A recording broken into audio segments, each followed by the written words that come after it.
Thank you for the introduction.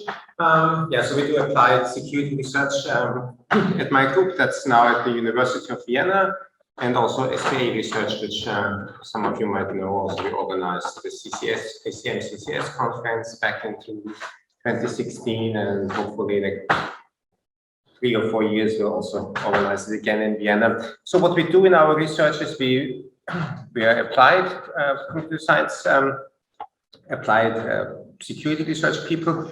And also what I talk about today is research that we did with,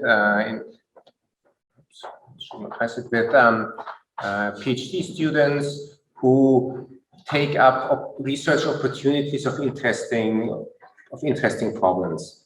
Personally, because you mentioned there's some useful applications for blockchains, and maybe many cases where they're not so useful. I don't really care about how useful the stuff is. I see from a research perspective of distributed systems. So whether, honestly, I don't see too many real-world applications that make so much sense. But I'm also not an economist who needs to come up with why it's good for society or for business. It's a distributed system with interesting characteristics. It's a highly distributed system in a very hostile environment. Hostile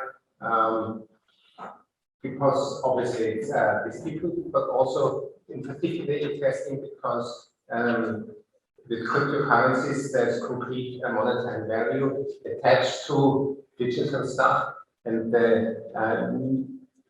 monetizing some exploits is much faster than other areas. So if you find a weakness in some other system, you can either report it to the vendor, and maybe you get some money for that, or maybe you sell it on the black market and you get some money. But there are always additional steps involved. The interesting part is, since there's with cryptocurrencies a direct relationship to money, you can exploit it much quicker and much easier to make money.